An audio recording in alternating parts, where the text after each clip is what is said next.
An orphan boy was so unlucky that no one even gave him a name, but he soon met a dark knight who raised him to become the prince of demons, and eventually, he became king. A long time ago, the world was split into two halves. One was the kingdom of light in the sky, ruled by a royal white cat.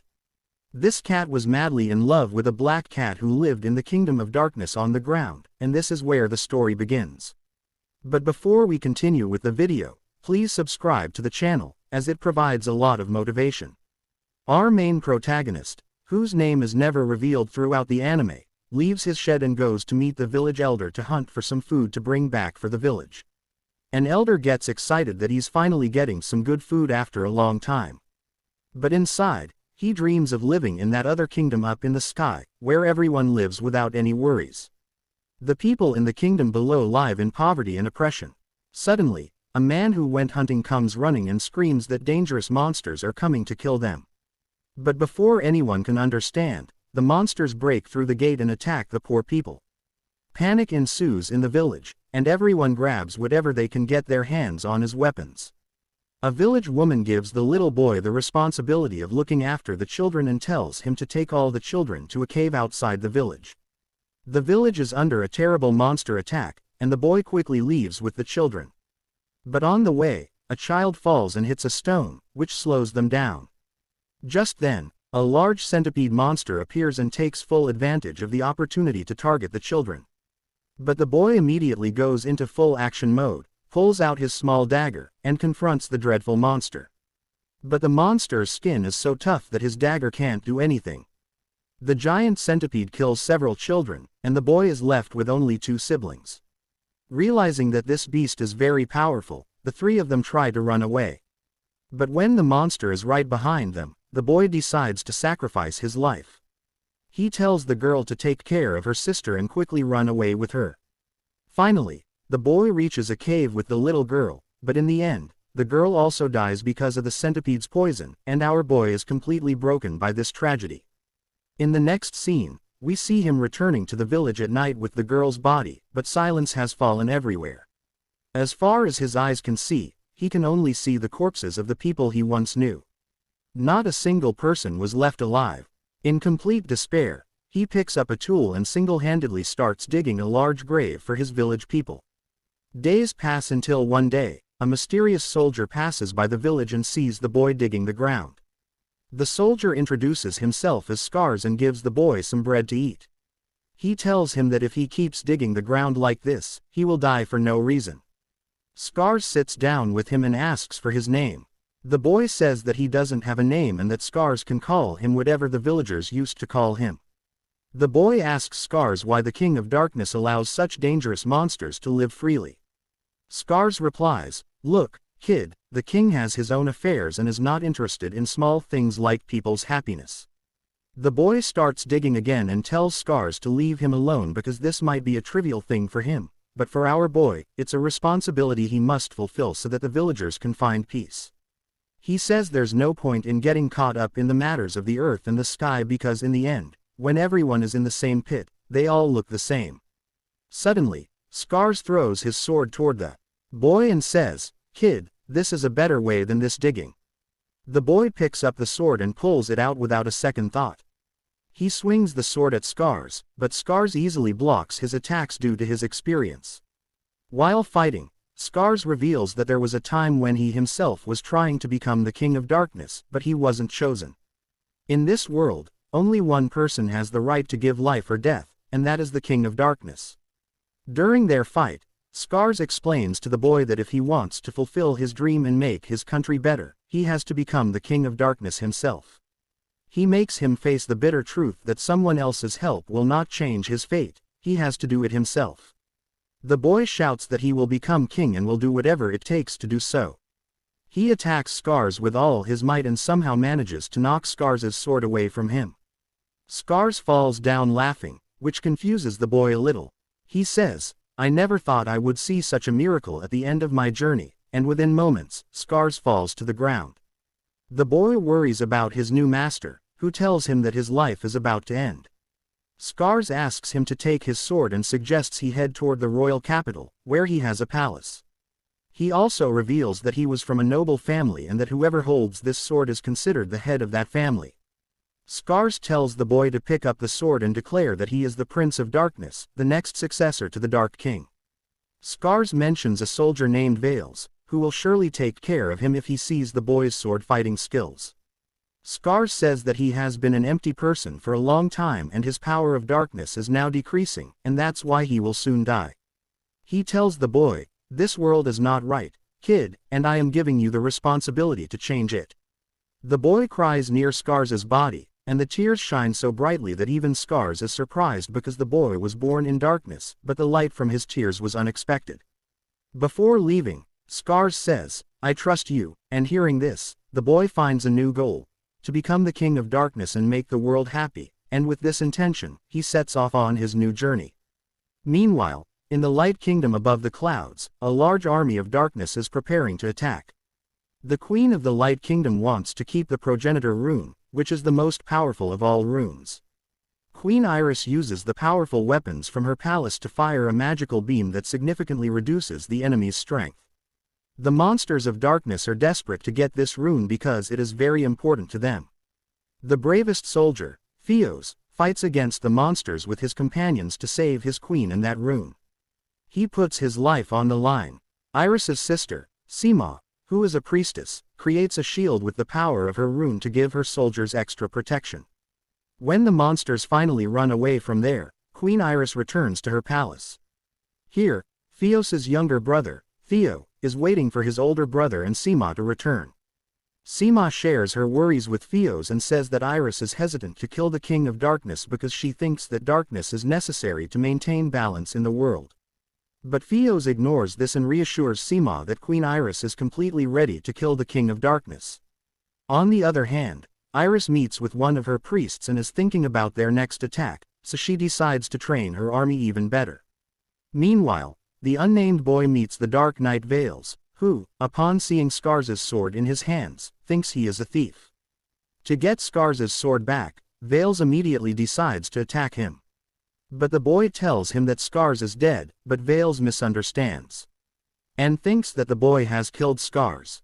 Veils attacks him with his dark spell, but when he feels that the boy is not a match for Scars, he asks him why he has come here. The boy tells Veils that Scars has given him the responsibility of becoming the next King of Darkness and has also given him his royal sword, making him promise that he is now the Prince of Darkness. After understanding this truth, Veils puts his sword away and takes the boy to Scars' house. On the other hand, in the palace of the Light Kingdom, Sema sees Queen Iris praying in front of the Progenitor Rune. Sema jokingly says, "You look more like a priestess than a queen," and asks if the entire Kingdom of Darkness is after the Progenitor Rune. Iris confirms that this is true and that the Dark King wants to get the Progenitor Rune the most for his own selfish reasons while his people are suffering in the Dark Kingdom. Iris also prays that the next King of Darkness will maintain balance in the world as in the olden days. Just then, a knight comes running into the room and tells Iris about an attack happening on the western capital. The demon who was leading this attack was none other than the dangerous Ball. Iris immediately orders Sema to prepare her army with Theos. After that, we see Queen Iris flying in all her glory, and Sema, with the help of her telepathy, informs all the people of the kingdom that dangerous monsters have attacked near the western capital of their kingdom. Hearing this, all the knights set up their defenses to eliminate Ball, who is so powerful that fear spreads in everyone's minds. Now, on the other side, we see Ball attacking that place and killing anyone who comes in his way. Wherever the magicians were trying to hide, Ball was destroying those places. When Ball is about to crush the army on the ground with his feet, a magnificent and cool-looking elf leader named Lord Alanshir stops him. Alanshir, along with a squad of magicians and soldiers, starts attacking Ball with the power of spirits and manages to land some attacks on him. Although it has no effect on Ball, he starts fighting with the spirits. Alanshir is surprised to see Ball's power and thinks about his next attack, but just then, Queen Iris of the Kingdom of Light comes to the battlefield and directly challenges Ball. Queen Iris charges her sword with the power of the rune and attacks Ball, but Ball withstands the attack. Then Ball turns everyone to dust with just one of his attacks. On the other hand, a squad of mages and soldiers meets two armies of the Dark Army who introduce themselves as escaped soldiers. They say that they were forced to fight in the war. They throw down their weapons and fall to their knees, but just then, the true power of darkness awakens in them, and they attack the squad. Suddenly, more soldiers, who were influenced by the power of darkness, come out of that dense forest and surround the squad. Everyone is now getting weaker, and even the queen has become completely helpless in front of Ball. She tries to summon more power from the rune, but Alanshir reminds her that putting too much pressure on the rune can be dangerous. Alanshir gives the queen the support of his spirits, but Ball gets disappointed seeing this and leaves the fight. There, we come to know that Ball was actually destroying the city just for a fun fight. He had no other motive. The morning light spreads, and the queen sees her wounded soldiers. Just then, Sima arrives there and starts explaining this attack to her well. On the other hand, more kings and emperors of the Dark Kingdom are fighting among themselves. When the King of Dark returns to his palace, he talks to Veils and starts telling him about his dreams, which is to cover the whole world with darkness. Yes, maybe, because he likes the dark mode of his mobile a little too much. He says that living with the Light Kingdom is a crazy idea because he will kill anyone who comes in his way to achieve his goal, and he prays for the success of his next successor. When Veils returns home, our unnamed hero, the Grave Digger, is sitting in Veils's drawing room. This is because Veils's job is to take care of all the possible successors of the King of Darkness, and under that, he also takes care of our unnamed hero. Veils explains to him that just being able to swing a sword is not enough to become a king, knowledge is also needed. He says that anyone who talks nonsense is not fit to be a king, and that is why the boy should improve his way of speaking. He should also read books that can give him the necessary information to rule a kingdom. With time, we see our hero learning to use a sword with Veils, and at the same time, he is also taking an interest in studies. He also helps people with small tasks in his area. Slowly, the boy becomes a little stronger, and he is given Scars as clothes, which Scars wore when he was as young as the boy. Now we see another candidate fit to sit on that throne, whose name is Lady Gosa, who comes to the field with her army. They face three monster-like creatures, which Lady Gosa easily burns to ashes with her eyes. While being proud of her work, Lady Gosa gets lost in herself, but just then, a remaining beast attacks her, but Lady Gosa doesn't get time to prepare for that attack. But at the same moment, our hero comes and cuts that beast with his sword. Lady Gosa is so impressed by the hero's handsome face that she faints for a moment. When her soldiers bring her back to consciousness, she invites the hero to a local bar at night so that she can talk to him. At night, Lady Gosa tells our hero what is expected of him in the future. She says that if our hero works hard, he will be considered the true Prince of Darkness and will be given a special sword, which he can show off by walking around the city. But they don't know that a red-haired man named Otto is secretly listening to their conversation. Meanwhile, in the palace in the sky, Queen Iris is investigating the recent attack. She finds it strange to know about those humans influenced by darkness, and Iris's thoughts go back to the days when she was not a queen. She and her sister Sima were both capable of sitting on the throne, but there was no jealousy between them because they had promised that whoever was chosen between them, they would not be angry with each other. One day, the queen called both sisters for a test, but she had not made any decision yet. Later, Sima talked about the responsibilities of becoming a queen and invited Iris for dinner. She also told her that their friend Fios was eager to meet her. Iris accepted this invitation and said that she was also excited to meet Fios, whom she had not met for a long time. That night after dinner, Fios drops Iris home. On the way, Iris asks Fios if he thinks she can be a good queen. Fios does not answer directly but promises that whoever becomes the queen, he will be loyal like her sword. The next day, Iris keeps looking at the distant sky with doubts in her mind when suddenly, an evil power of darkness comes and stands in front of her. There are no guards around, so Iris asks for a little power from the progenitor rune. Using this power, she kills that dark entity, which boosts her self-confidence. Suddenly, the progenitor rune starts talking to her and declares her the true successor to the throne. Hearing this, Iris promises herself that she will become a great queen and fulfill all her duties, no matter how many sacrifices she has to make on this path. She will do everything to restore the balance. Between light and dark in the world. In the present day, in the Dark Kingdom, our hero is preparing for the competition. Before leaving, he asks Veils if he will come to the tournament, but Veils refuses, saying that he has to handle some of the king's work.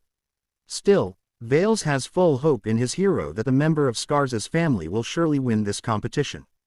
The hero thanks Veils and leaves for the tournament. A little later, our hero reaches a coliseum where all the candidates who want to become the King of Darkness will fight each other.